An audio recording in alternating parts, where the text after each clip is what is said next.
CM விஜயின் பேச்சால் ஆடி போன டெல்லி. சமீபத்தில் தமிழக முதலமைச்சர் விஜயின் டெல்லி பயணம் இதுவரை எந்த ஒரு முதல்வரும் இப்படி டெல்லியையே அதிர வைக்கும் வகையில் செய்யாத ஒரு தரமான சம்பவத்தை செய்திருக்கிறார் தமிழக முதலமைச்சர் விஜய். குறிப்பாக டெல்லி பயணத்தின் போது பிரதமர் மோடி, துணை ஜனாதிபதி மற்றும் முக்கிய தலைவர்களை விஜய் சந்தித்த போது எந்த ஒரு தடுமாற்றம் இல்லாமல் தன்னுடைய சந்திப்பையும் பேச்சையும் நடத்தியிருக்கிறார்.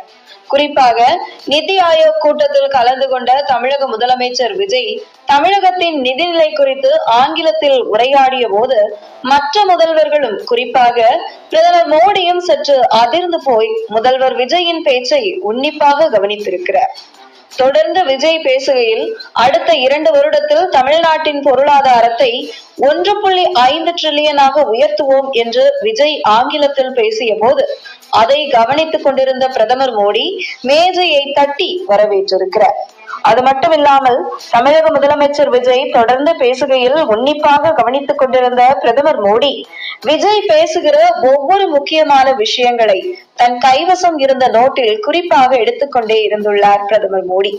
மேலும் நிதி ஆயோக் கூட்டத்தின் துணைத் தலைவர் தமிழக முதல்வர் விஜயின் தமிழ்நாட்டின் பொருளாதாரத்தை 1.5 டிரில்லியனாக உயர்த்துவோம் என்று பேசியதை வரவேற்றிருக்கிறார்.